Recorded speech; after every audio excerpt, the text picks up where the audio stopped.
from Colorado Springs, Colorado. South Windsor, Connecticut. They come to us from places near and far. I'm a mechanical engineer. And emergency medicine. They bring to us a wealth of talents and experience. Engineer and a Coast Guard officer. This is our next generation of trailblazers.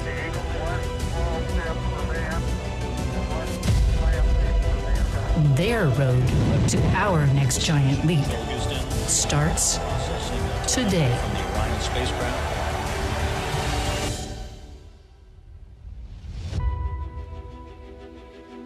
From NASA's Johnson Space Center in Houston, Norm Knight and Shannon Walker.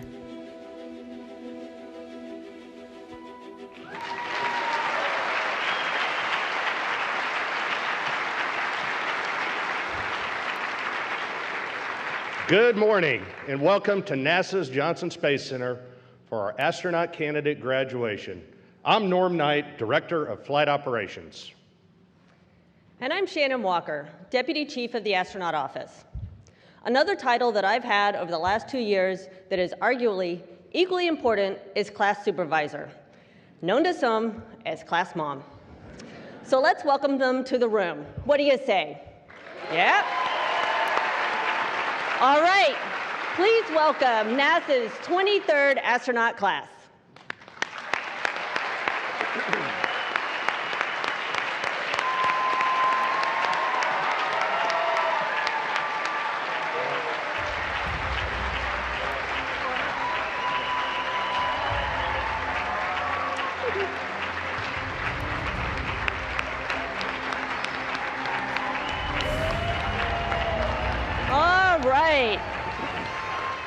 Great round of applause. Fantastic. How about another one while they take their seats?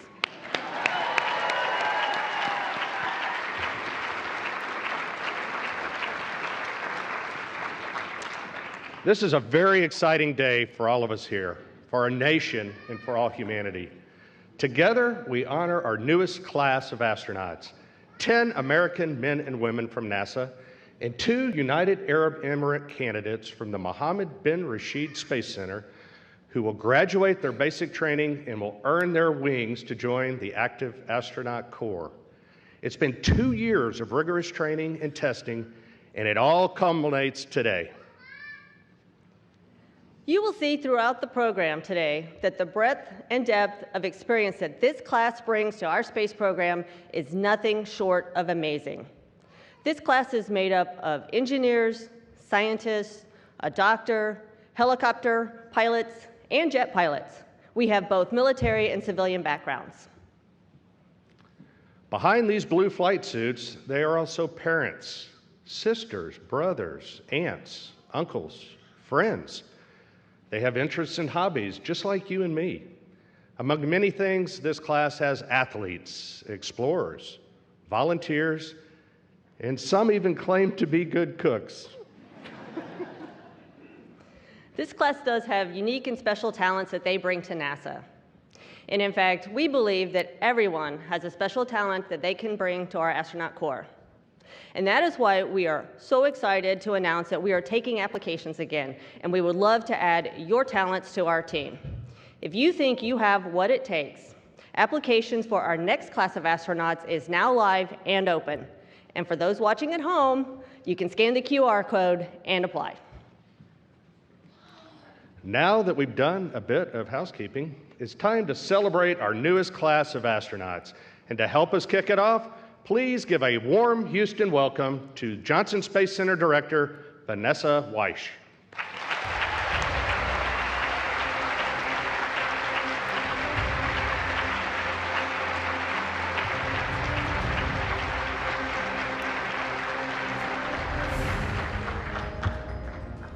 Good morning.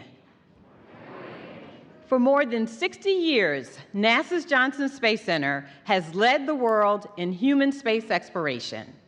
Johnson has served as the home of America's Astronaut Corps, International Space Station, Mission Operations, the Orion and Gateway programs, and a host of future space developments. Today, we're operating more human spacecraft than ever before.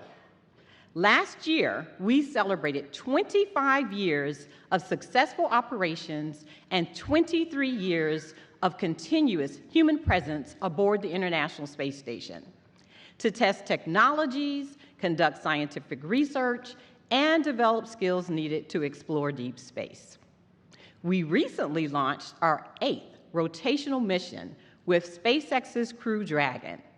And just this morning, they docked and ingressed to the International Space Station. Yes.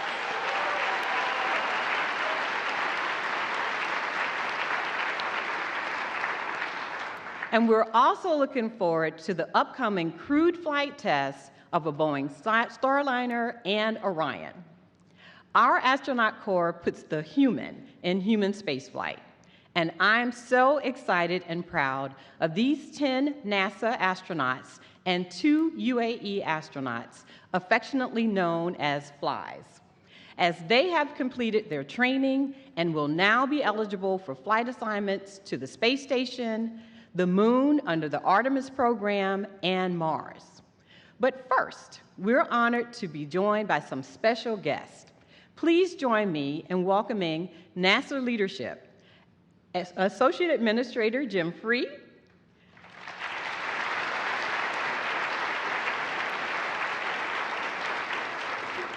Deputy Associate Administrator Casey Swales,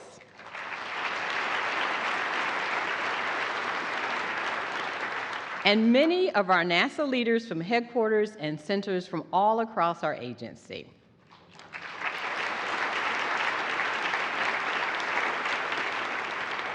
I'd like to also welcome staff representing Congressman Brian Babin, Congresswoman Sheila Jackson-Lee, Congresswoman Sylvia Garcia, and Congressman Dan Crenshaw. Thank you for joining us.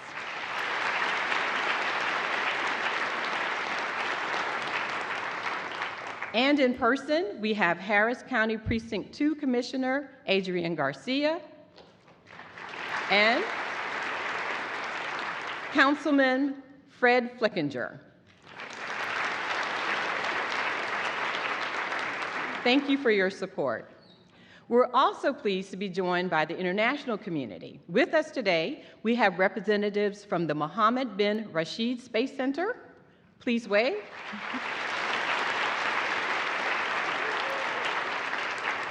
And Japan Aerospace Exploration Agency. Please wave. Through our international partnerships under Artemis, we're building a global alliance. Artemis is the most diverse international space exploration coalition in history, with 36 countries having signed the Artemis Accords. And we look forward to further collaboration together as we explore deep space for the benefit of all. Today is a big day, and much like space, I'm sure the journey was challenging at times. Each one of you have unique experiences that led you to NASA, but you all have one commonality: the pursuit of exploration. 2 years ago, these astronaut candidates submitted their outstanding resumes, were selected from a pool of 12,000 applicants, relocated their families, and began calling Houston home. To the families, friends, and mentors who have supported today's graduates, we thank you. And to the students with us today, from LaPorte ISD, Clear Creek ISD, and our high school aerospace scholars, and those watching, know that these astronauts were once just like you, full of curiosity and dreams. You are the future explorers, scientists, engineers, inventors, and mathematicians of the Artemis generation. Your potential is endless. You too can push the boundaries of what's possible. We all here are anticipating your notable contributions to our missions. Congratulations to our 12 newest astronauts. I look forward to all that you will accomplish and witnessing your giant leaps as we venture to the moon and then onward to Mars.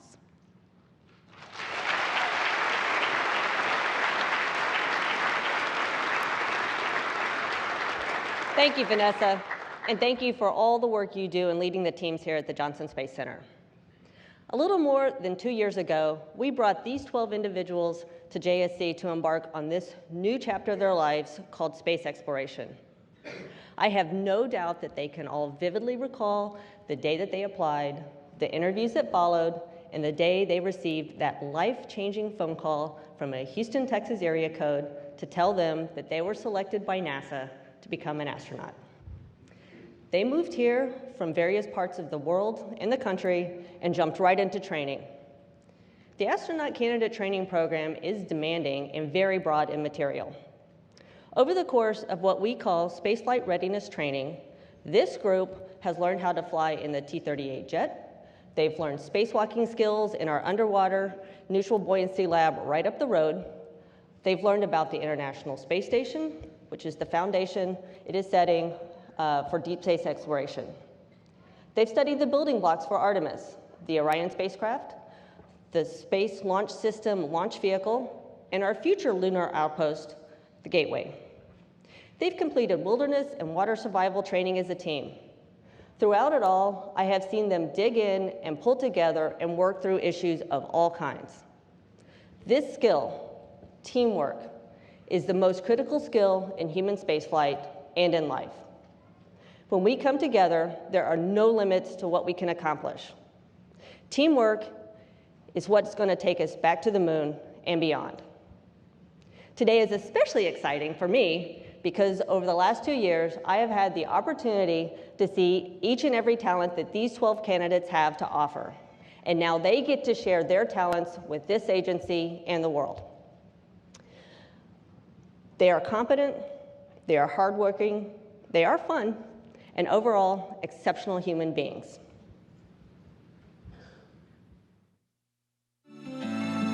Once you're accepted as an astronaut candidate, that's when the astronaut training begins. Astronaut training is, I would say, challenging but fun. It's been a growing experience. Is intense, it's dynamic, and it's very rewarding. One day you might be in class studying space station systems. The next day you might be flying in a T-38 jet doing a training flight. And then the day after that you might be underwater in a spacesuit doing a practice EVA. I think my favorite part was actually the spacewalk part. You know, you're in the pool, and it is also the most challenging. I love the feeling of being pressurized in the suit and submerging underwater and moving in a space-like environment in the neutral buoyancy lab, this giant pool we have where we have a mock-up of the International Space Station, and we practice spacewalks and maintenance. You're just riding this high the whole time that you're in a spacesuit and you're in the pool. It's really just a great day. The most fun part of astronaut training for me was learning how to fly a jet. Flying the T-38, it's fun because it's an adventure. It's really weather-based, so you're working through problems, you're trying to plan for fuel, you're trying to plan for logistics. Going that fast in a vehicle was exhilarating. The fun part of training was being in the wilderness. It's so amazing. It's a new experience for me. Coming from diverse backgrounds and being immersed right into like a survival training event right out of the gate in the cold and the wet, just challenges that we had to support each other through, and that happens throughout the flows. Interesting weather, it could be very cold, rainy, interesting terrain you have to overcome. Some of the geology trips were actually quite hot, but ultimately getting to camp together, spend that time together, tell each other stories, and get to know each other better, it has just been very rewarding. Training together as a class has helped us build relationships with each other, which is extremely important in spaceflight. Because once you go up to space, the people you travel with are your family, they are your support system. Not only have I spent these 2 years learning from classes taught by amazing instructors across NASA, but I've also had the opportunity to learn from astronauts that have flown to space before, flight directors and engineers that have flown many people to space, so it's a community of knowledge. We have a robust training program here, and I've got confidence in that system, and I've got confidence in the team that's going to prepare us to go. So I think the day that I get to strap into a rocket, I'm going to be excited, I'm going to be ready, and I can't wait for that moment. I feel honored and humbled to be a part of humanity's spacefaring years. I think exploration is one of humanity's most noble pursuits, the creativity, the discovery, the innovation. And I feel a deep responsibility to be a link in the chain of explorers that have come before me, to help push human knowledge, human experience, and challenge our beliefs of what we thought was possible.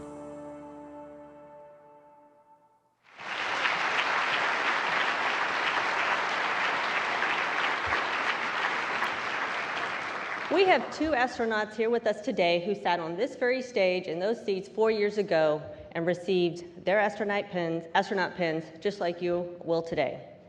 Since then, they have both traveled to the International Space Station on different spacecraft. They have broken barriers and set new records. Please welcome NASA astronauts Frank Rubio and Jessica Watkins.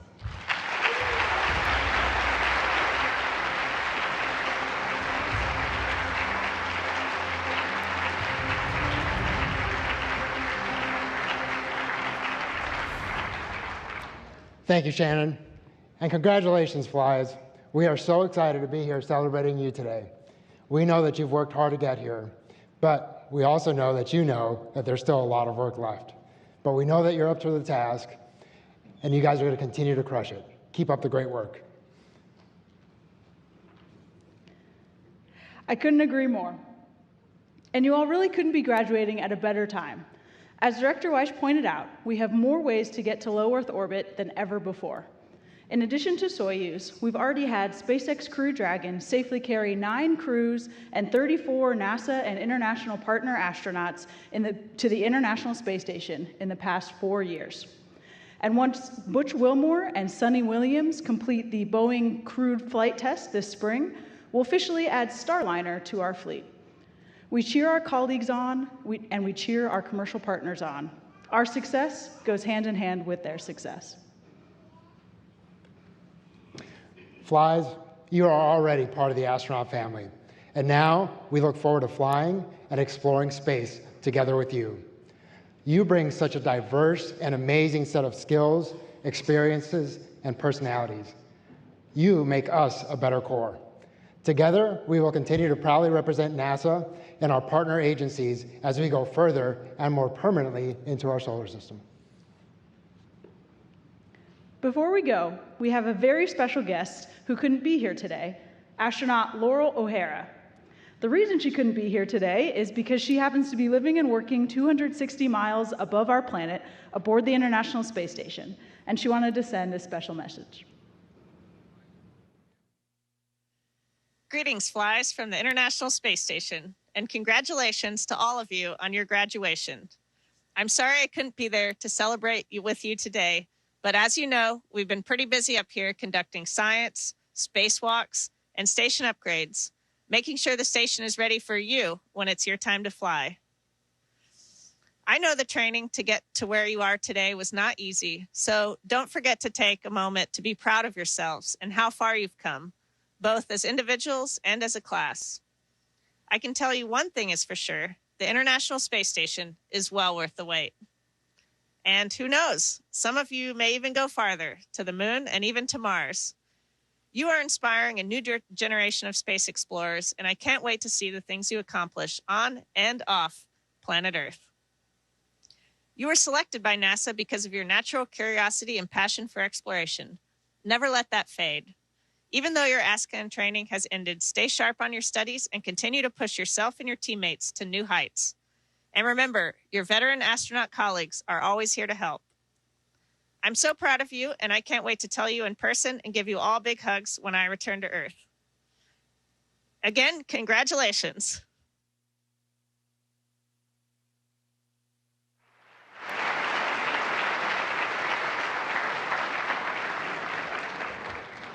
Thank you, Laurel, and we really can't wait to welcome you home in just a few weeks.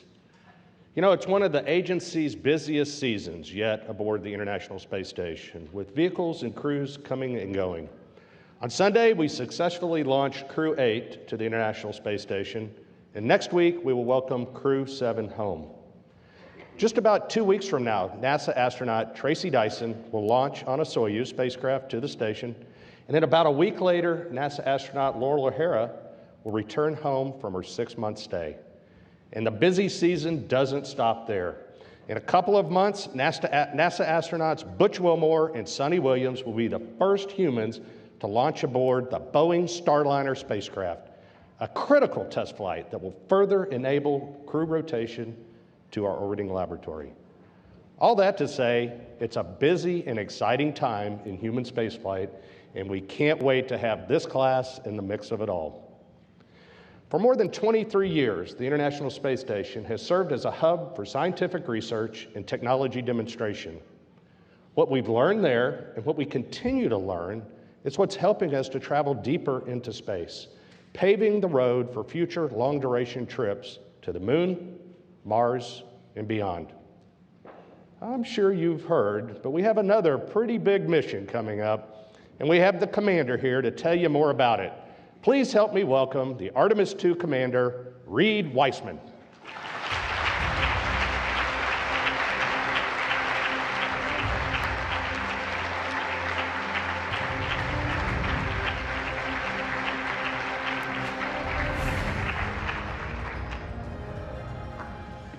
I gotta find my crew out there just so I have my safety net. All right, excellent.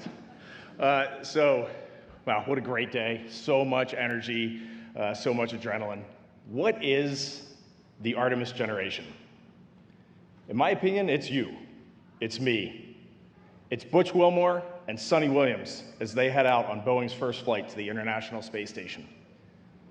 It's Matt, Mike, Jeanette, and Sasha, who docked just this morning. It's Tracy, it's Laurel, it's Jasmine, and it's Andy. It's my dad up in Baltimore sitting on his couch, probably watching this right now. It's our school teachers, it's all you students out there in the crowd, it's our NASA interns, it's our police officers. It's a young lady in 2nd grade in France who is learning her first math problems. The Artemis generation is all of us on planet Earth, coming together to explore our solar system. Oh, flies. It's an honor to be standing here with you today as we celebrate our 23rd class of NASA astronauts. This class in particular is near and dear to my heart. Marcos, Vapor, Radio, Ranger, Stretch, C-Dub, Jess, Denise, Andre, Luke, Nora, and Mohammed. I'm so proud of the work you have done, and I'm excited to watch as you begin your careers and chart your path in our astronaut office. In about a year and a half, I'll launch with 3 of the finest astronauts I know, Victor Glover, Christina Cook, and Jeremy Hansen. Together, we'll launch on a mission around the Moon, the first crewed lunar mission of our Artemis generation. The foundation that our agency is laying during Artemis II, together with industry and our international partners, this sets the stage for what our astronaut corps will do next. For those in the crowd, look around you. Look at the astronauts on this stage. Look at the astronauts in the crowd. We are the ones entrusted by our nations to further critical research on the International Space Station. We will venture 250,000 miles and dock with the Gateway. And we will cheer as some of us, hopefully some of these men and women you see on stage, set their footprints on the Moon and guide us in our shared vision for one day exploring Mars. To you 12, you will set records, but the best part is you'll watch your friends break them. You will shape the future of this office, and you will contribute to our space program simply by being yourselves, because you know how deeply I feel about that. We hired you for you. My final comment is to say what I said when we shared the stage 2 years ago when we first announced the selection of your class. I would love it if you would look into the audience. I know the lights are bright, but find those who came here to support you today. Find your parents, find your friends, find your family, your brothers and sisters, and thank them, wave to them. Because when it is all said and done, you will need those people more than any other in your life, your family and friends.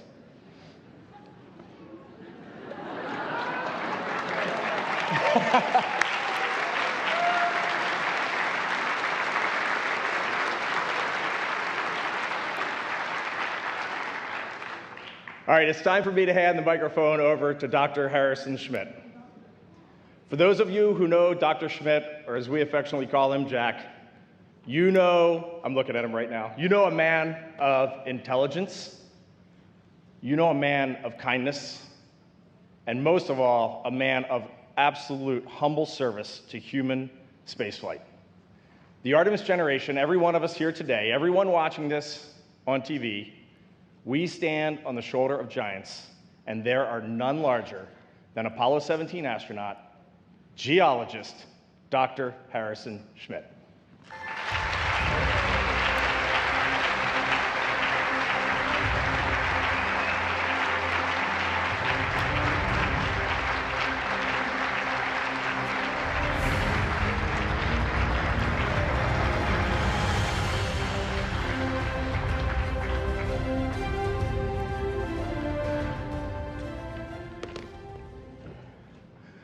Well, as some of you may be aware, one of the traditions of me talking a little bit in public is to provide some moon balls.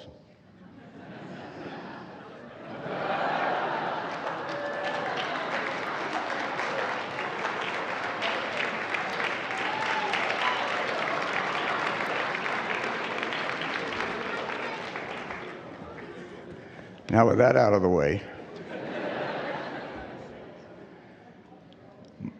my wife, by the way, gang, sends her regards. It was great to have you there a couple years ago. Really a lot of fun. We entertained them at a winery, but they don't talk about that very much. Congratulations, gang. Unbelievable. Almost 60 years since Group 4, which I was part of, stood on this stage, or I guess we sat on this stage, and had we known what Group 23 was going to be like, we probably never would have volunteered. It would have been a waste of time. Today, one of the major milestones has been reached by this group of people, outstanding people. It's on the way to a flight assignment, and as I understand from this morning, a few assignments have already been made.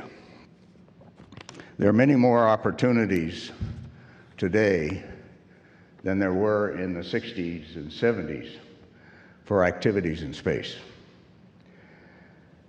Back then, only piloting was the real category. In 1965, the move was made, actually 64, the move was made to bring some scientists, including a physician, into the program.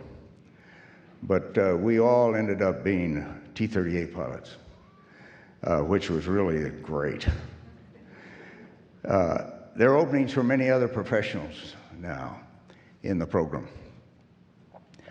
And I still believe, however, that assimilating the discipline of flying jet aircraft is an essential foundation to human spaceflight and will be for years and possibly decades to come. That discipline is extraordinarily important. As Deke Slayton told Congress many, many times when they were trying to eliminate T-38s from the budget, it's our only psychological trainer. If you get in trouble in a T-38, you got to take care of it yourself. You get in trouble in a simulator, you press a button, reset, ask the guys down at the console to, let's try it again. You can't do that in a jet. Now today, the moon is calling us again for more reasons than in the past. Although Cold War II has started, in my opinion, and that is a national imperative that we respond to the challenges that are coming down.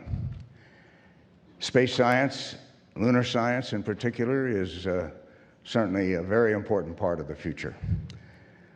And more so than in the past, biomedical science has become important. For example, if this group finds that they adapt fully to 1/6 gravity, then that solves a number of the issues, operational issues of going to Mars over a long period of time, where 3/8 gravity means that you're going to adapt. That's important information to have. We don't have it right now. If you ask me, I think they will adapt to lunar gravity. I felt like I was adapting, but still it's something we need to verify. And of course, for those of us involved in thinking about lunar resources, we need an international, a recognized international, if not just free world regime for dealing with lunar resources in order to avoid future conflicts. There are commercial interests as well, in addition to the national interests. Resources are driving those commercial interests primarily. Settlement is on the horizon. Can you imagine sometime in the future a group of settlers on the moon saying we're tired of taxation without representation? Jefferson's little revolution may occur. The moon, of course, is a stepping stone, the second stepping stone, Earth being the first, to Mars and beyond. Human evolution in the universe has begun. I tried to make this point as we left the moon in 1972, but I think it's still extraordinarily valid. Human beings are moving into space. As part of the Artemis generation, all of you will participate in what I would call the sixth major miracle in human history. There have been many small steps between each of these steps, each of these miracles. 14 billion years ago, approximately, fundamental particles and energy were created that led to what we see around us today. And from a fundamental physics point of view, if not a personal point of view, from a fundamental physics point of view, there appear to have been no mistakes in the creation of those particles and energy. 1 million years ago, humans realized that control over fire would improve their lives. Well, it's control over fire that's going to take these folks into space. So there's a long chain there. 3,000 to maybe 4,000 years ago, the basic rules for a stable democratic society based on free will were codified. 2,200 years ago, these rules began to spread through the inspiration of a single remarkable human being. 200 years ago, the Constitution of the United States provided a blueprint for what a stable democratic society could be as imagined 4,000 years earlier. And sixth, 55 years ago, humans began the journey away from the Earth into the universe. Now, will the seventh major miracle be the birth of the first Martian? Watch it, guys. So I guess you see where you are in this broad sequence of miracles. Thank you for this opportunity to be with you, and particularly thank you for your friendship and your dedication to what we're trying to do here today. Good luck, but you know better than to depend on it. Hard work, dedication, and freedom have brought you this far.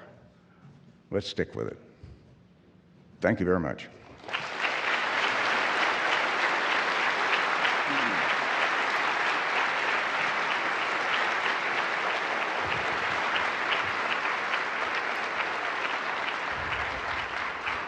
Thank you. Thank you for those words, Jack. The work that you and your fellow astronauts did for NASA and our country forever changed the world and paved the way for these astronaut graduates. Next up, we have someone who is no stranger to big challenges. He was at the helm of NASA's Exploration Systems Development Mission Directorate for Artemis I, a successful uncrewed test flight and critical milestone that proved that we are, once again, ready to return to the moon and look beyond. He is responsible for developing NASA's Moon to Mars architecture and planning for NASA's deep space exploration approach. He now serves as Senior Advisor to Administrator Bill Nelson and Deputy Administrator Pam Melroy. Please give a warm welcome to NASA's Associate Administrator, Jim Free.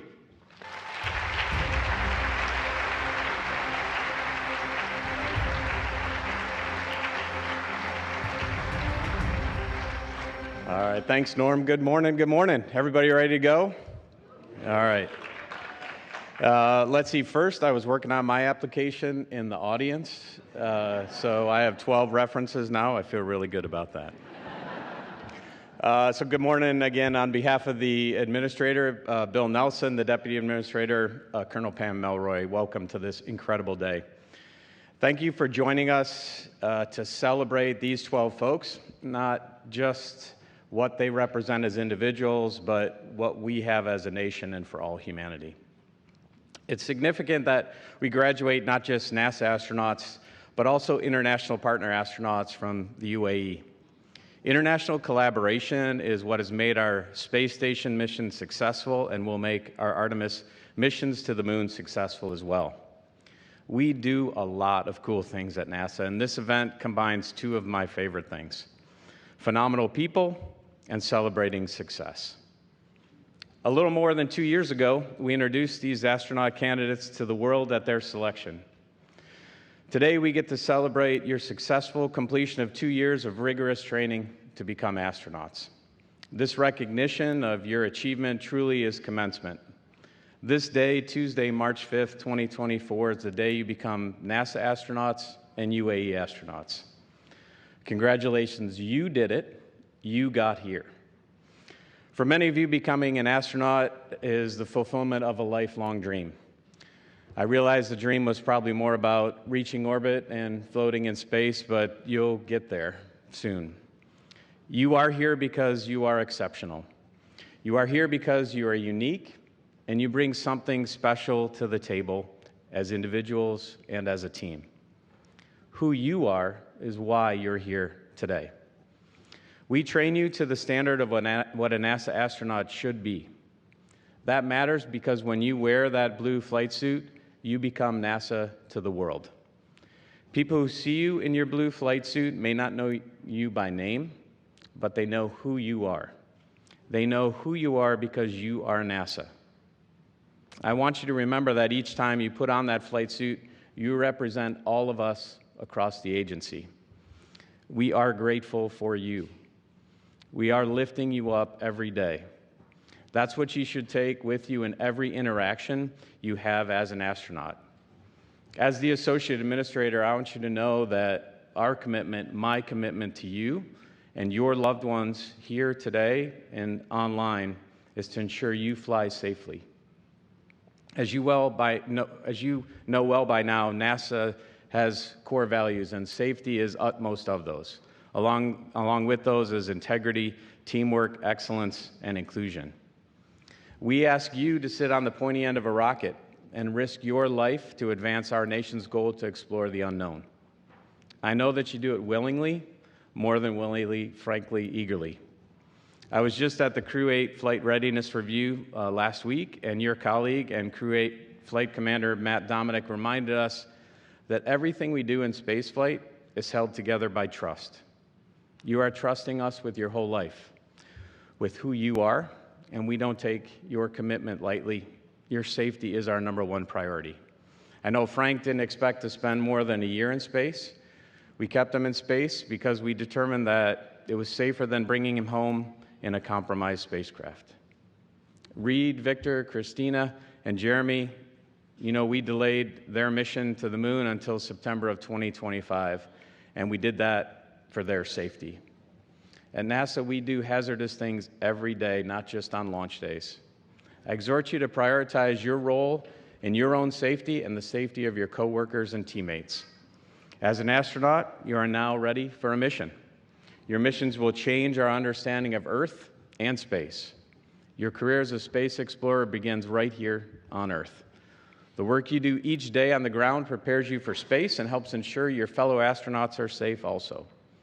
We count on you to apply yourself and learn as diligently going forward from today as you have done to reach this day over the past 2 years.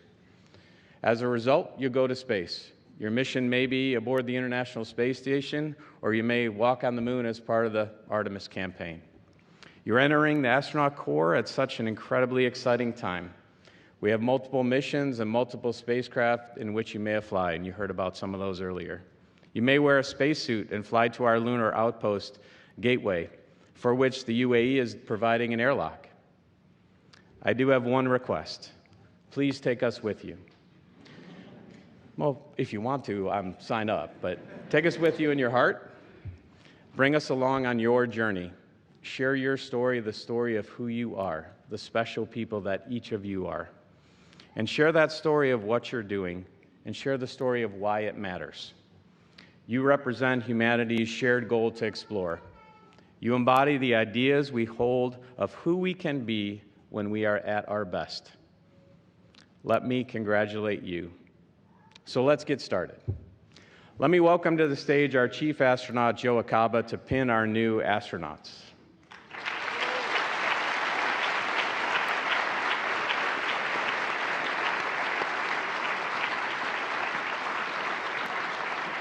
Let me also ask Vanessa, Norm, and Shannon to come on out. And we're also very honored to have the director of the Mohammed bin Rashid Space Center, Salam Al-Amiri, on the stage for the ceremony.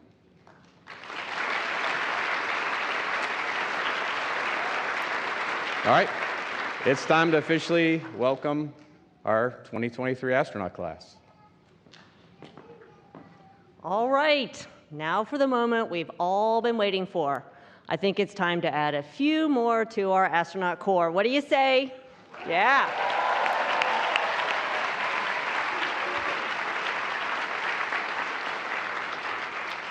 She holds a master's degree in computational and applied mathematics.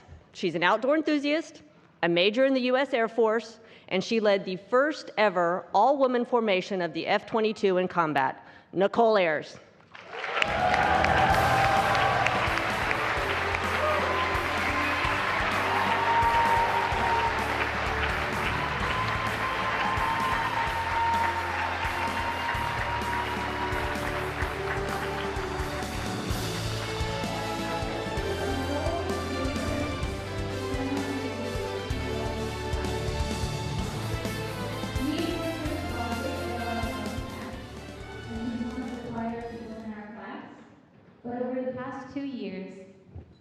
She has shown off her courage, which is grounded in her quiet strength. Please welcome astronaut Nicole Ayers.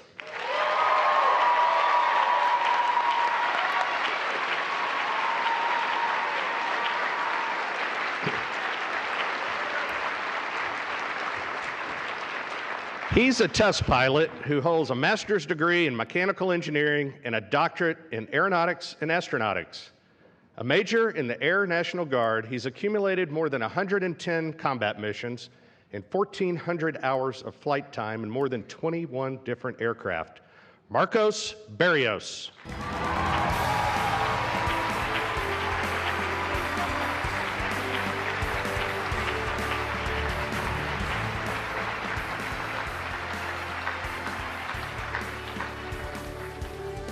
Marcos and I were workout buddies our first year here during our group workouts, and it was always awesome because he really pushed us to work harder, be better, and really get up every morning, those early mornings. Marcos is one of the most dedicated and motivated people I know. He's an excellent teammate. Please welcome astronaut Marcos Barrios.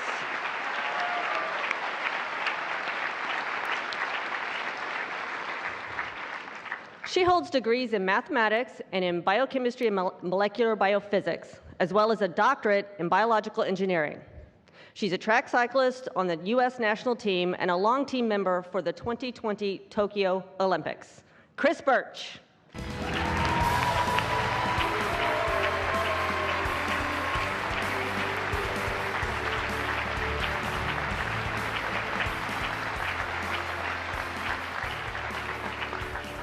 When I first met Chris Birch, I wondered that we were going to be great friends. Every day since then, I've been in awe of the curiosity she displays to learn just a little bit more about everything. I've been impressed by her constant desire to find every obstacle, every challenge, and overcome that. And I've been super impressed by her ability to form incredible connections amongst our group. I'm grateful for your leadership as our class leader ever since the day. I'm grateful every day that you make me a better person.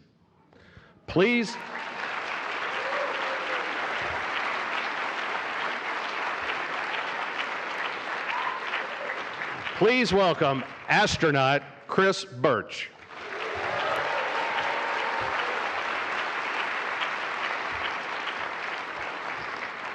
A former intern at NASA's Ames Research Center, she holds a bachelor's degree in chemical engineering and a master's degree in mechanical engineering. She's a licensed private pilot and a leader in the energy industry, having managed drilling projects on oil rigs for over a decade. Denise Burnham.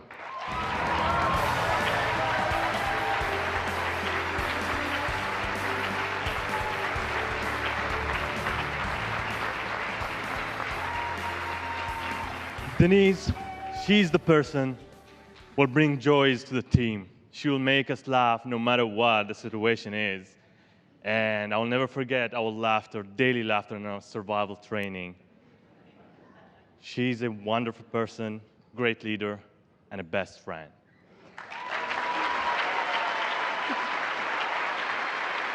So please welcome astronaut Denise Burnham.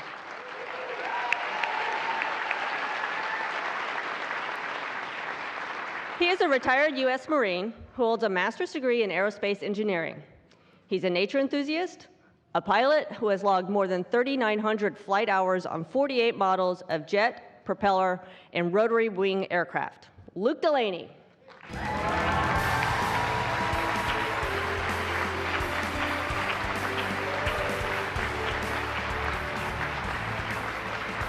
Luke, I prepared a song for you about how great you are. But rest easy. Today I'm only going to talk about what makes you known as Mr. Reliable. He puts 100% effort into everything he does, and always with a positive attitude.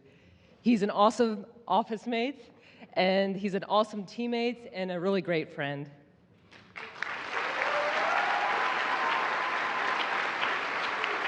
Please welcome astronaut Luke Delaney.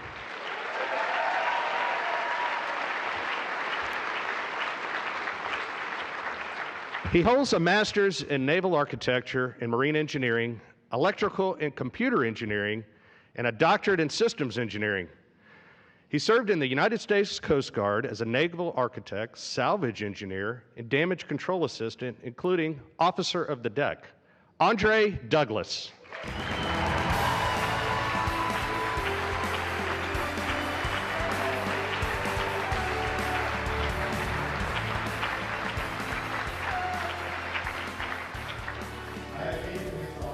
Brilliant from the first time we worked together during astronaut selection.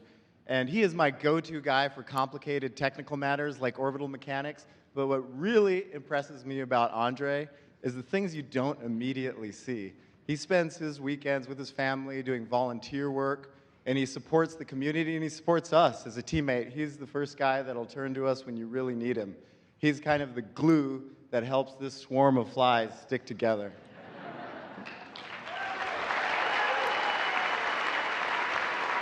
So please welcome astronaut Andre Douglas.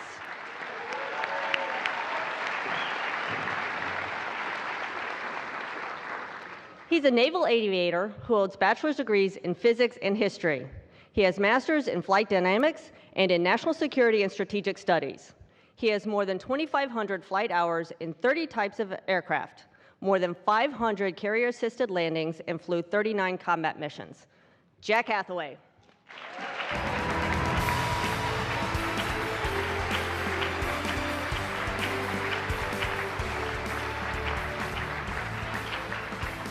Jack Hathaway is an awesome person to serve with. He's a father, a test pilot, a husband, and an excellent team player. I've learned so much when flying with him in the T-38, and we've had a blast flying on missions together. Such a great guy. I love you, brother. Please welcome astronaut Jack Hathaway.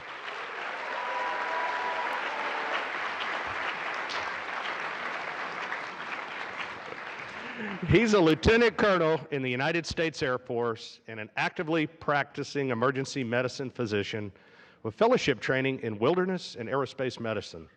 He holds a master's degree in mechanical engineering and a doctor of medicine. He's logged more than 1,000 hours as a pilot. Anil Menon.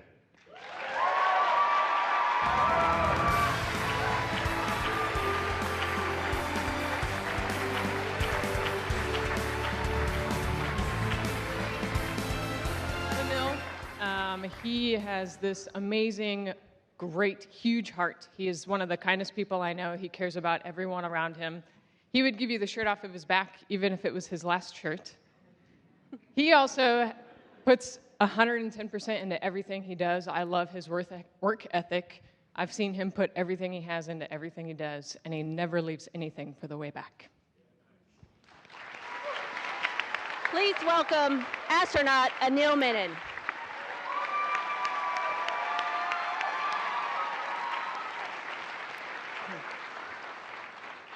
He has a PhD in astrophysics from MIT and is a board-certified medical physicist.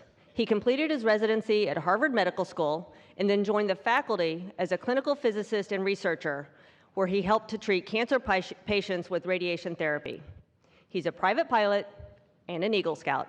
Chris Williams.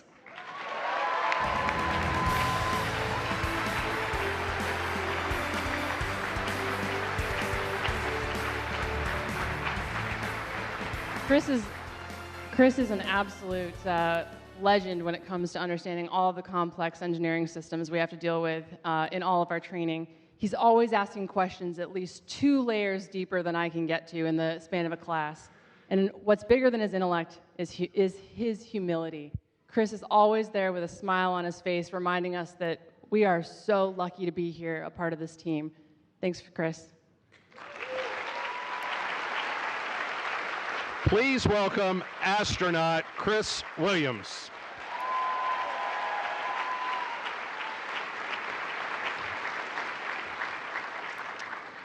After beginning her career in the United States Navy as an enlisted sailor, she is now a lieutenant commander with a distinguished career serving on an active duty as a naval aviator and test pilot. She holds a bachelor's and master's degree in aerospace engineering. Jessica Whitner.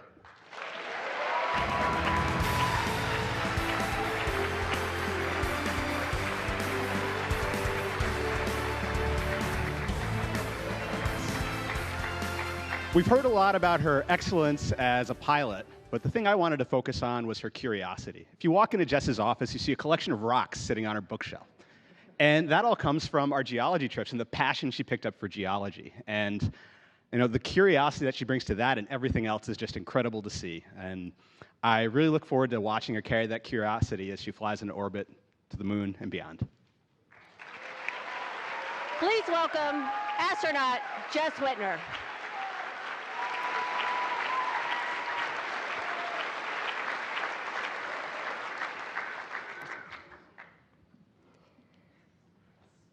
She is the first Emirati and Arab woman astronaut and holds a bachelor's degree in mechanical engineering. She is a member of the American Society of Mechanical Engineers and worked as an engineer at the Abu Dhabi National Oil Company. Nora Al-Matrushi.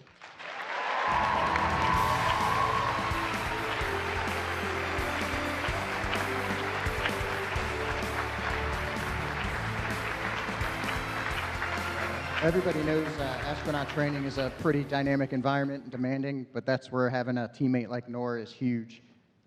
Whether you're riding out a hailstorm on top of a mountain in Wyoming or flying a T-38 jet, you can always count on Nora. She's compassionate, she's fearless, she's always pushing boundaries and elevating the team. Nora, it's been a blast training with you. I look forward to our next adventure off planet.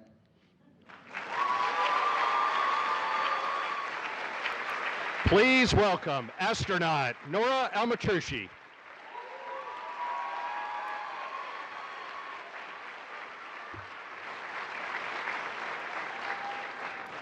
He earned a commercial pilot's license at 19 years old from Australia's Civil Aviation Safety Authority, making him the youngest pilot in the Dubai Police Force.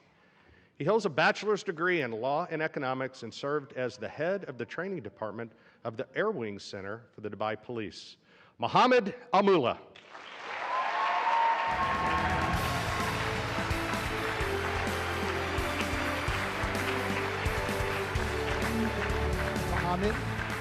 It would be selfless and funny. He is generous with his time. He's the first person to put everyone else before himself, and he does so with such an amazing sense of humor, which is a constant joy throughout our entire training process. Mohammed, we've laughed together, we've cried together, we've done difficult things together. Extremely fortunate to have had you as an office mate. as one of my main training partners, and most importantly, as a friend. And it would be an absolute honor and privilege to fly to space with you. Please welcome astronaut Mohammed Amula.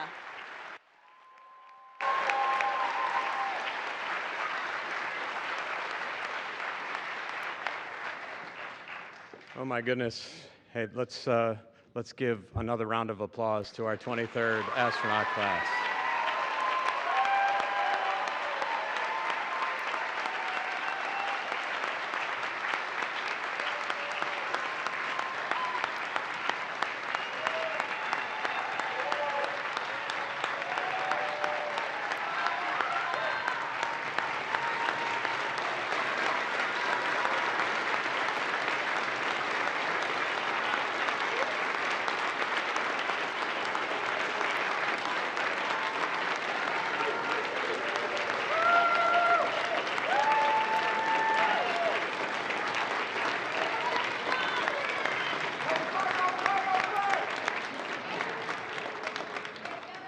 And thank you to Vanessa, Norm, Joe, Shannon, and Salam.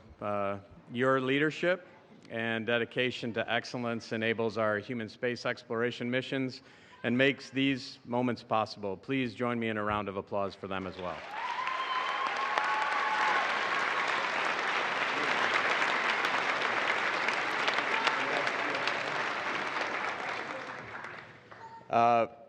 Let me just take a moment. We're going to get to hear from someone in the class here in a moment. And I just want to take a moment to thank the families for sharing your family members with us here at NASA. NASA is very much a family, but we also know that the sacrifices that all of you have made over their careers, during their training, and some of the times, well, they'll be away from you in the future. So thank you for that. One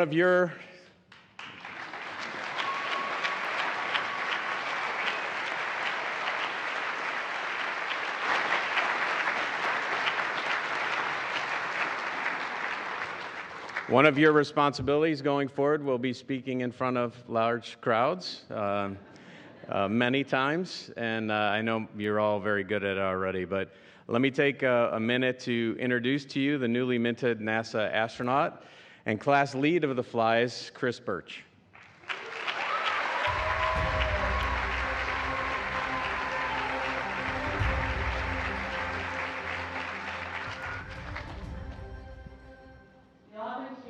The astronaut office, the phrase said that space flight is the ultimate team sport. And that couldn't be further, that couldn't be, that's very true. That team is not just, the 12 of us here on the stage. It really is the entire NASA community. And so we would like to extend an additional thanks to all of the people that made today possible. The entire NASA external relations team, the NASA communications team, Courtney, Chelsea, thank you for helping us get ready for this event today and letting us celebrate with our families. Thank you to our leadership. Thank you for your vision. Thank you for your dedication to flying our crews safely.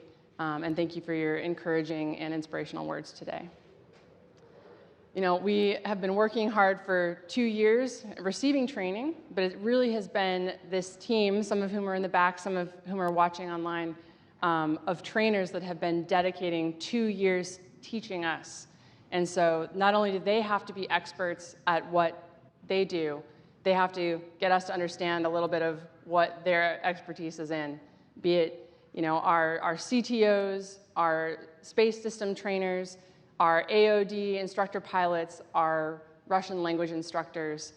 Thank you all for putting up with us when we forget how to conjugate a Russian verb for the 10th time, or when we ask this incessant list of what-if questions about how our spacesuit functions. Thank you very much.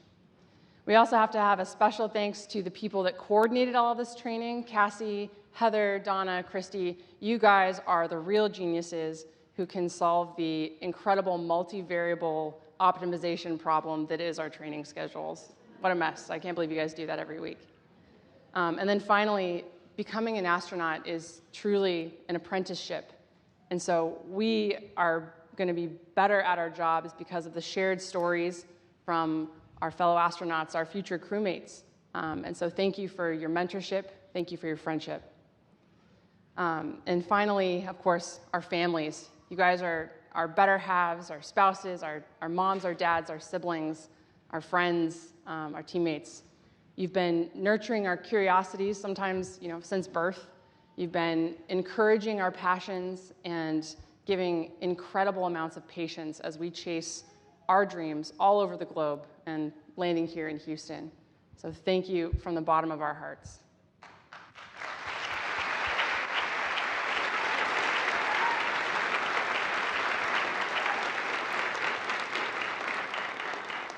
I know all of the flies feel a great sense of responsibility and excitement for what comes next. We feel ready. We want to put our efforts and our energy into supporting NASA's missions to low Earth orbit to do science on the space station, or in support of our return to the moon with Orion and the Artemis program. So thank you. We're excited to be on this team. We're ready to get started. And I have to say thank you to my fellow swarm. You guys are incredible. I know that I am a better astronaut and a better human for all of the experiences that we have shared together. We come from such different backgrounds. We have very different perspectives on a lot of things. And it is because of that that we have created this community of incredible technical and personal growth. I would not be standing here without you.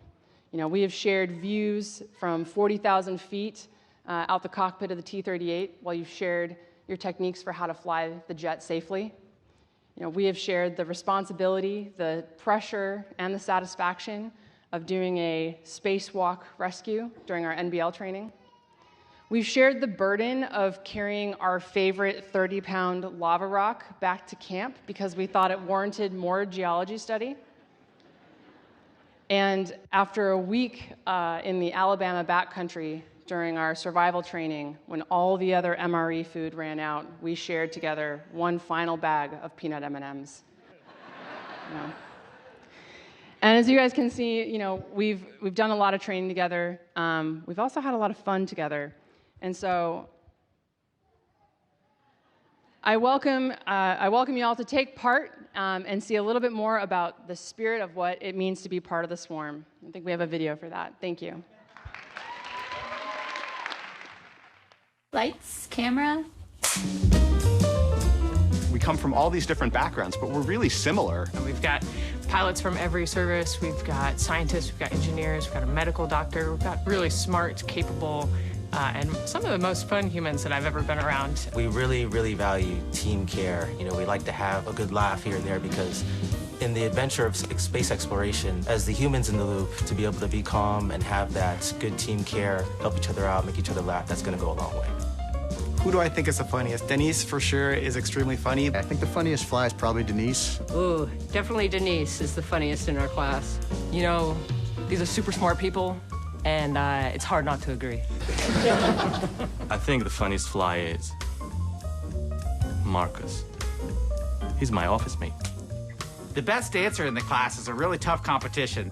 Oh, the best dancer is me. You want to see it? I think I'd have to go with Andre for this one. Hands down, Andre. I think we can all throw down when we're ready, so I'd give us all a little bit of credit and pat on our backs, so. I'm gonna say Marcus. He dances a lot in the office, though. Who has the best laugh? I would say that's a toss-up between Andre, who brings the energy, as well as Anil, who has that, I would say, wise and experienced laugh. Definitely Marcus. He always laughs in the office. So who wants to go to the moon? Me! Who wants to go to the moon? It's me. Hi. I'm the problem, it's me. And I'm joining. Who's the goat? The goat fly. I think the greatest fly of all time is Marcos. He's his office mate. Marcos. Marcos. Marcos. Marcos. Marcos. Marcos. Marcos. Definitely Marcos. Marcos. It's Marcos.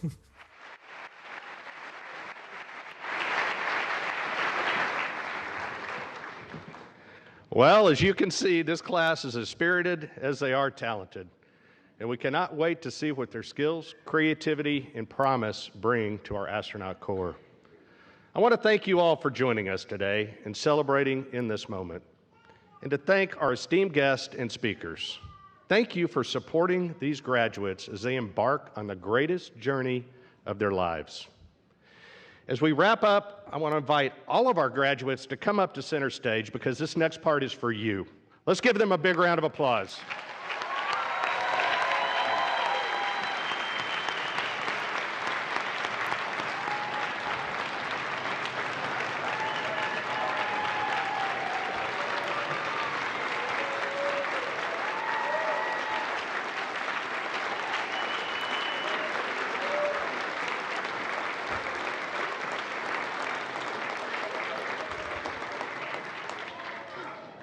Today has been a celebration of drive, determination, and devotion. As you begin to take your first steps as new astronauts and turn them into our next giant leaps, you will join a rich and storied history of humans who have dared to reach beyond. You will build on over 60 years of human spaceflight exploration experience. You will seek knowledge and understanding and share it with the world. And when you go, you will go together, and we will all be with you. We are proud of you. Your country is proud of you. The world is watching, and the stars are waiting. Today, you are astronauts.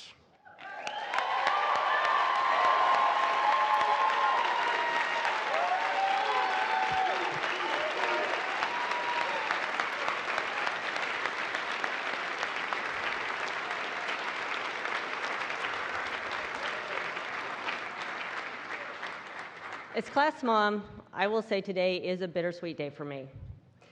But now it is time for you young astronauts to leave the nest and take flight. And as you embark on this next chapter, our next chapter of humanity's exploration of the cosmos, I want to leave you with this. In the words of one of my good colleagues, you have records to break, space to explore, humans to aspire, vehicles to fly, and dreams to achieve. I am so proud of each and every one of you, and I cannot wait to see the dreams that you will continue to accomplish as astronauts. Thank you, and Godspeed.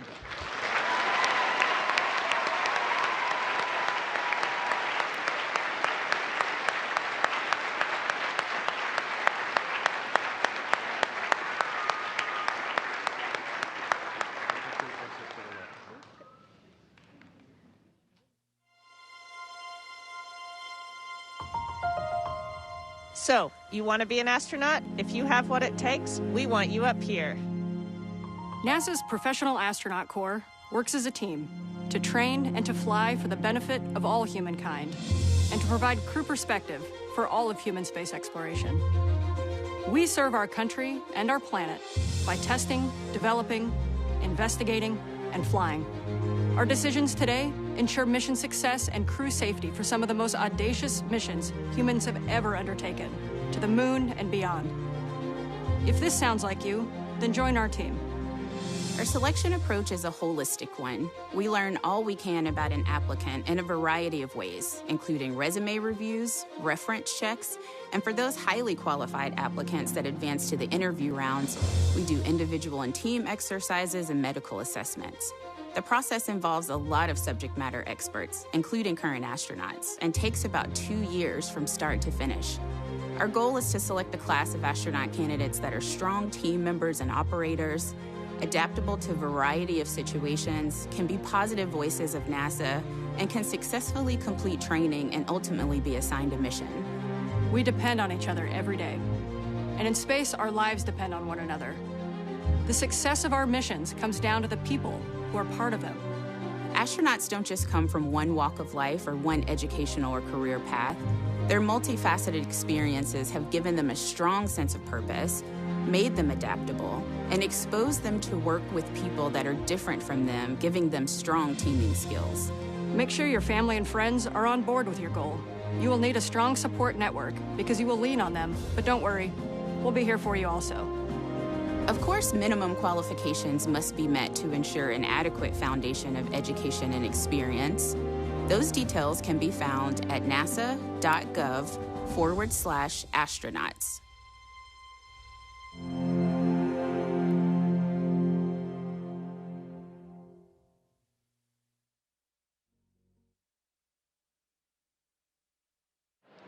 welcome back to NASA's Johnson Space Center for our question and answer session with NASA's newest class of astronaut graduates.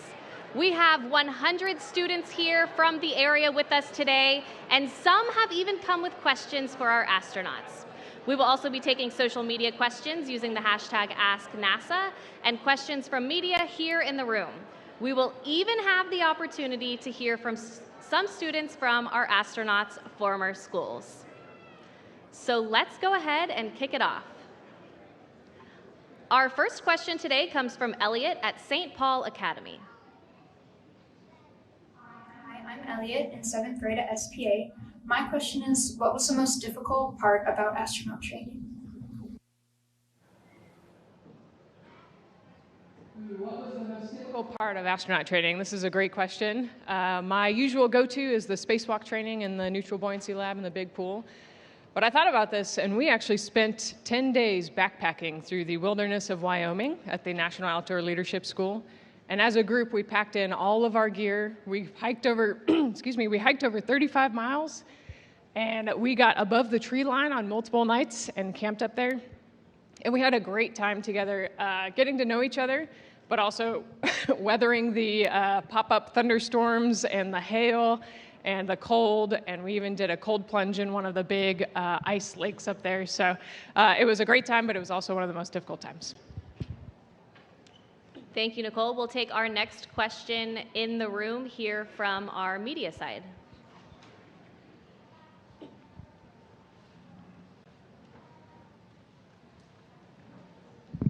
Good morning. My name is Ada Monzon. I'm from Guapa Televisión, Puerto Rico. Congratulations, Flies. You are certainly the scientific model of science exploration. The question is, the 12 of you represent NASA's commitment to diversity and inclusion. How is that helping you and the agency accomplish big challenges, such as the crewed missions to the Moon and Mars? I can start this one off. I think just the group we had together as we started training, we had really new and fresh perspectives on problems and how to solve things, and I think that translates to the larger mission when you start going into deep space and you're on your own and you really got to get together, come up with quick solutions to address any issues you might encounter. So the diverse perspectives are huge, and the group, we've done a great job, I think, as a swarm, coming to all those, meeting all those challenges. Okay, we will take our next question from here in the room from our student section. Brian, go ahead. Hi, my name is Brian Armstrong. I'm from Clear Creek High School. It's an honor to be here. Congratulations to you all. My question is, how do you anticipate your perspective of life, Earth, and humanity changing after experiencing looking at the Earth from space for the first time? That's a great question. Thanks for asking. When you go up into space, and obviously we haven't been there yet, but we hear from all of our veteran colleagues about how you just see one Earth, how you see the Earth, how it's all interconnected, all the ecosystems, all the places. There's no lines from orbit. You just see all the potential, all the just incredible beauty of the Earth. And when you're up in space and you're part of the NASA team with our international partners, we see the beauty of the Earth, and we see the beauty of working as a team. So when we get up onto orbit, we're really excited to see what Earth looks like and know that we've gotten there as a team, and that our success is because of how well we work together with our international partners across the world. Thanks for asking. Congratulations. Thank you, Brian. We will take another question from the media here in the room. Hello, good morning. My name is Samira Mendoza. I'm coming from Telemundo, Puerto Rico, and my question is for Marcus Barrias. What advice would you give to the Latin community and the young persons that wants to follow in your footsteps? What is needed? Gracias por la pregunta. I would say what is required is to maintain a sense of curiosity. I think that what's important is to explore, to understand problems, and that it's okay to ask for help. I think an important characteristic is to be very dedicated, very disciplined, with a dose of humility that you don't know everything, to rely on your colleagues, your teammates, so that not only can make yourself better, but also the team. Thank you. You're welcome. Okay, we'll head back over to our student section. Go ahead. Hello, my name is Samantha Heim. I'm from Clear Creek High School. I'm so honored to be here. And my question for you is, what do you plan to achieve as an astronaut?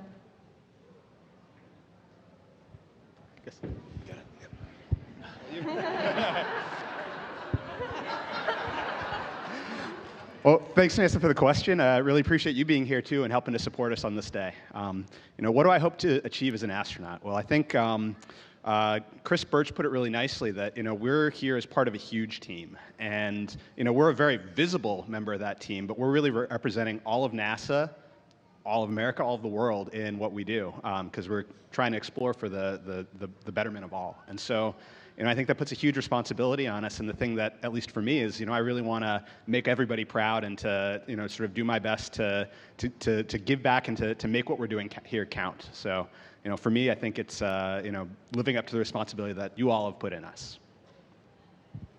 Okay, Thank you so much. We have a fairly similar question from social media, so if someone else could answer this. This is from Miss Blue Beats on Instagram, and they ask, what are your goals now that you all have graduated?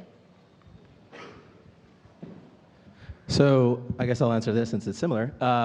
So our goals really are to explore space and bring everybody together. We're here to push the limits of humanity, right? Whether we're doing that on a space flight, whether we're doing that on the ground, whether we're doing that as a management astronaut, everything that we do in the office is to push us forward, to keep us growing and trying new things. And most importantly, we're excited to work with these international partners, these commercial companies. I mean, Intuitive Machines just landed something at the south part of the moon. We're very excited. We have other capabilities.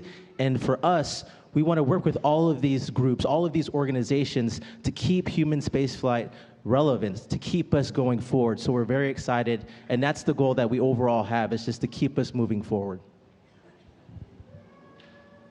Okay, our next question is for Marcos, sent in from Ian Colon at Westland Academy.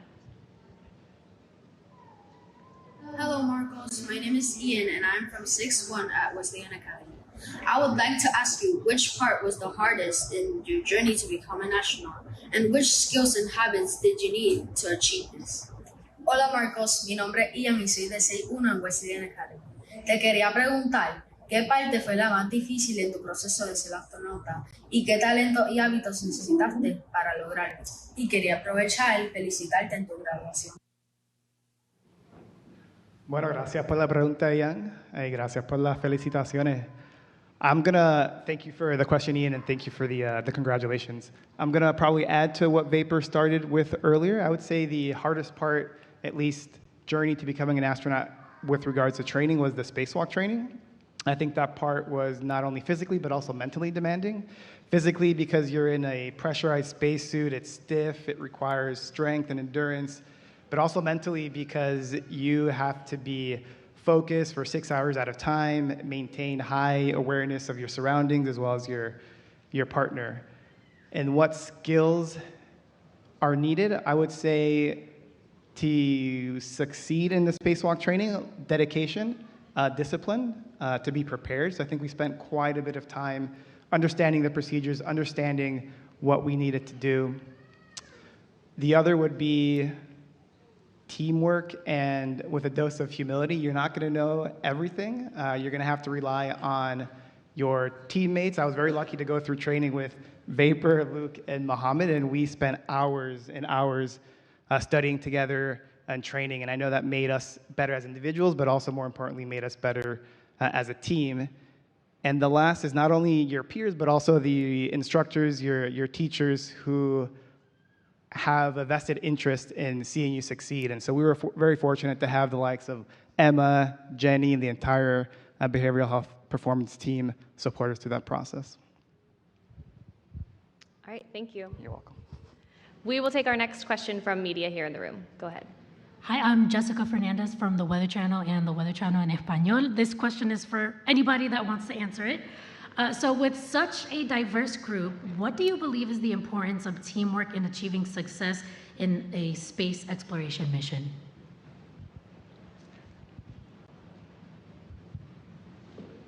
Hi, thank you for the question.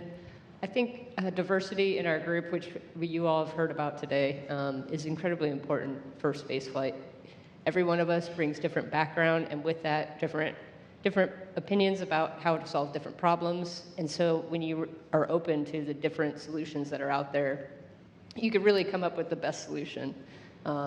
Everybody here, we work together incredibly well, and we're looking forward to working with the rest of the office as well now too. But whoever is on the next crews that are going up, know that the diversity that they bring to the table is really one of the strongest, it's one of the strengths of the crew, in that they can work through these problems and you know that they're going to come up with the best solution they can.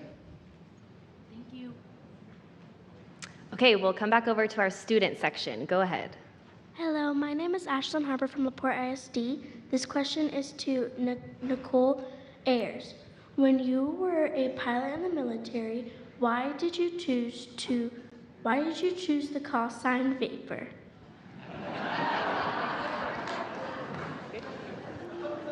Thank you for the question. Actually, you don't get to choose your call sign. Your friends in the squadron choose it for you. So when you first show up to a squadron, you get to know everybody, they get to know you, they get to see your interactions, how you fly the airplane, how you work on the team as well. And then they get it's a tradition where they get to tell stories about everything that they've seen me do. And so Vapor comes from one of those stories. So I love it. It's a really cool call sign, but naturally stories aren't always the coolest. So, but yeah, that's where Vapor comes from. Thank you. Thank you, Ashlyn and Nicole. We will take our next question from here in the room from our media. Go ahead. Hi there, congratulations. Michelle Choi with KHO11 News, the CBS station here in Houston. Honestly, my question is geared to all astronauts here. Congratulations again. But I would like to specifically talk to Nicole and Anil. I understand that both of you had some schooling here in the Houston and Galveston area. My question is, you'll be the first group of astronauts to do moon missions since the Apollo astronauts. If you could explain to the audience and to the public what that means for you guys. Yeah, it was studying here in the Houston area. I did aerospace medicine at UTMB Galveston, which was a wonderful experience, one of the few places that you can really dive into medicine. What I think the Artemis mission means to us is a lot like Commander Wiseman talked about. It's all of us working together to just expand the boundaries and stand on the shoulders of giants and move forward for all of humanity. I think for space medicine that I have a particular interest in, we're going to see more and more people up there. We're going to see people up there longer than we've ever seen them, and we're going to see new conditions. It's just going to expand the sphere of medicine as we understand it in space and as we understand it on the ground. And I'm excited about that because I love medicine, and so it's not often you get to break into new territory like that. So I'm super excited for anyone who's entering medical school right now, who's interested in medical school, because it's those people who will also get to see the fruits of that and what we are able to discover through science and all that we learn. So thanks for the question. Love studying at Galveston. All right, thank you. We will take our next question from social media, and this question comes from the Heathernaut on Instagram. Who designed the group patch?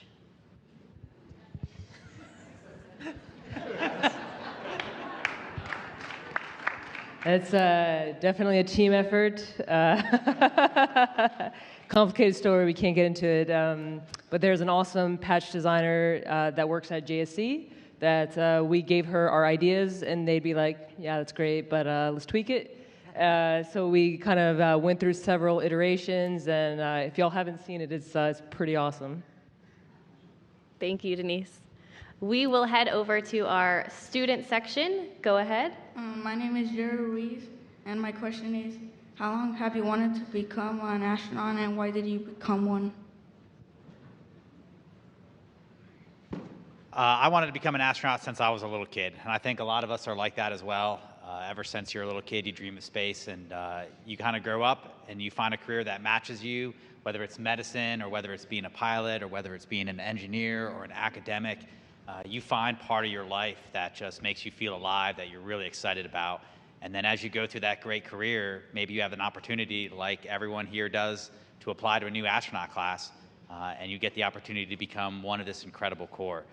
So it's great to have wanted to be an astronaut since you were a little kid. A lot of us are like that way, but some people just decide they want to be an astronaut one day and apply for the opportunity, and it turns out they're a great fit for the team. Are you thinking about being an astronaut someday? No.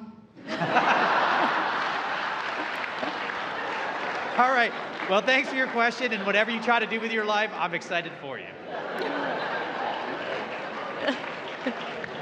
Yes, thank you for your honesty. Not all of us can be as amazing as you are, but you can. Everyone apply. We have another video question. This one is from Olivia at St. Paul Academy. Hi, my name's Olivia and I'm in 8th grade at SPA. What advice would you give to people with the goal of becoming astronauts? I'll take this one because I went to SPA and I love Minneapolis and Minnesota too, as much as Galveston. But my advice would be to work hard, be helpful, and never give up. Like Jack said, I wanted to be an astronaut since I was 6, and 40 years later, I got that opportunity. And there was a lot of times to give up along the way there, but I didn't. And if I did, I wouldn't be here today. So that's my biggest piece of advice. Thanks for the question.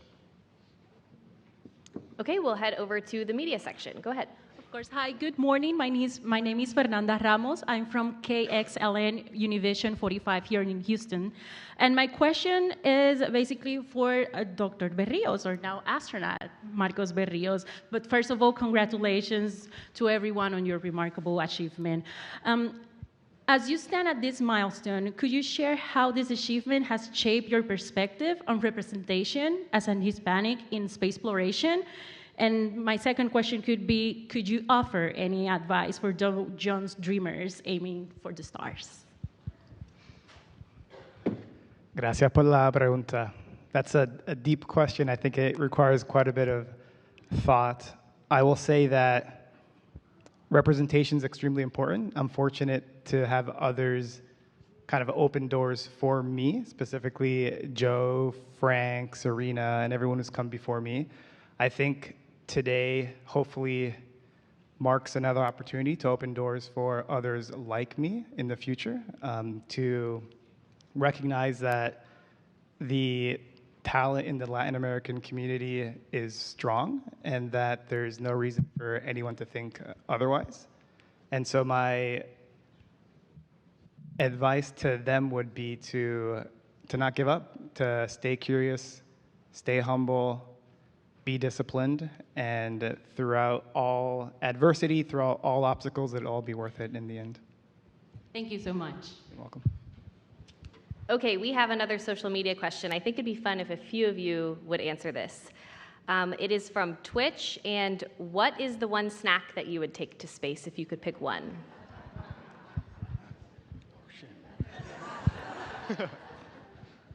For me, it will be definitely M&M. We shared a lot of memories about that one pack on the survival, so it's a good memory. You got it. For me specifically, it would be chocolate chip cookies. But only if they're burnt a little bit, because I like them crunchy. I would say peanut butter and chocolate chips, both on a spoon.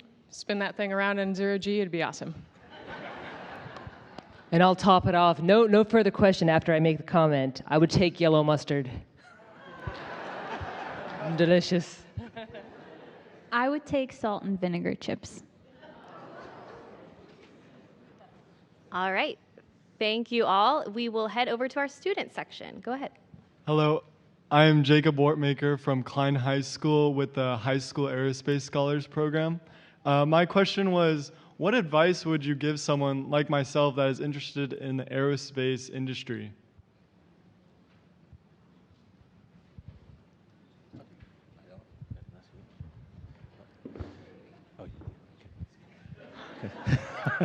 All right, so for advice for yourself, and thanks for the question, this is probably applicable to a lot of folks. So, starting out when you're doing your education in engineering, you're likely interested in math and science. And, I say, kind of like others have said, is focus on that passion of math and science, because as you start to really embrace those things, you'll perform really well at it, and then other people will notice and they'll feed off of you. So whether you're going from your first job, it could be in the aerospace industry, it gets contagious, people see you doing very well, you'll start to do excellent things in your industry, and then you kind of leapfrog to the next thing that you care about. But you want to aim your vector towards space exploration, which is where we are today. You can also do space exploration in many different forms, whether it's an astronaut, whether it's somebody that's building a satellite, or you're doing space law. So you have many different options to explore space, and this is one of the bonuses in the suit that we can serve in space exploration. So my advice for you and everybody else is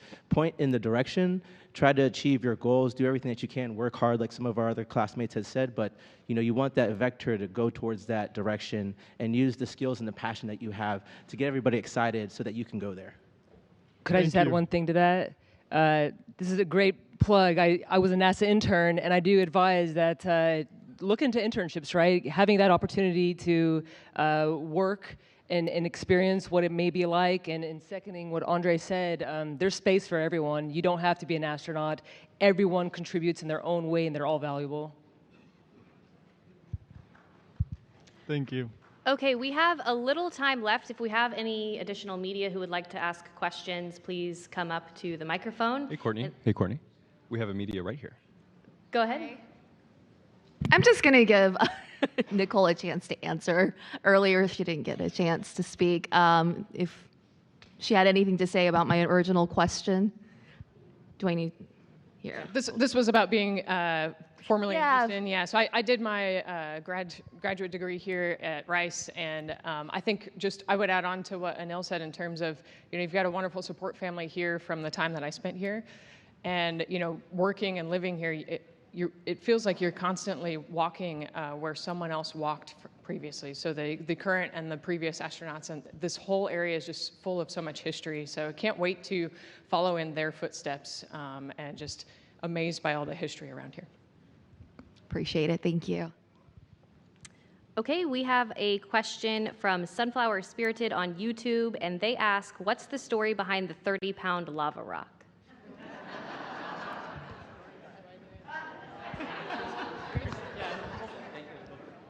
I think we both have to answer this one.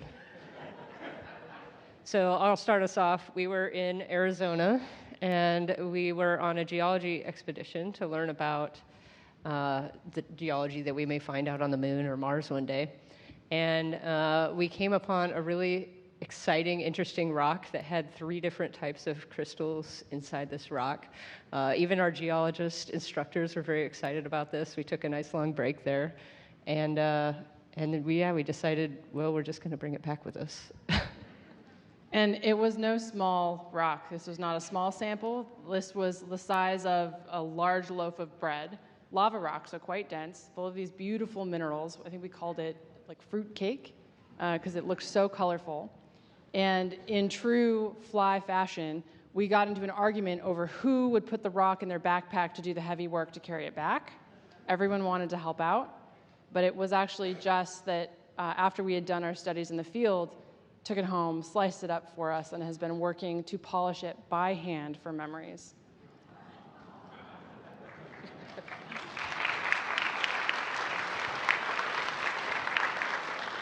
Okay, we have another question here in the room. Go ahead. Hi, Andrea Leinfelder with the Houston Chronicle. I'm sorry if I missed this, but I haven't heard the origin story yet of how you guys became called the Flies.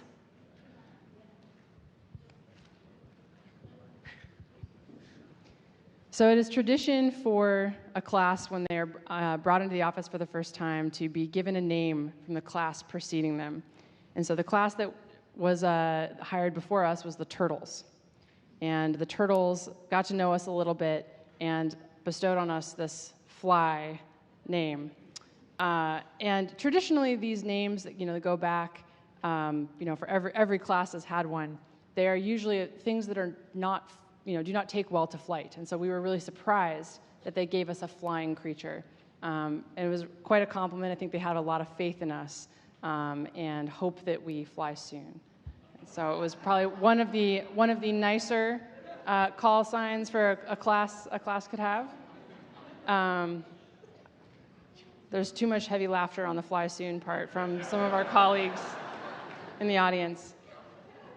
But you know, as Denise pointed out, in picking out our patch and designing it, we did settle on the housefly outline. So we do respond quite well to the swarm. We think it has a little bit more pizzazz.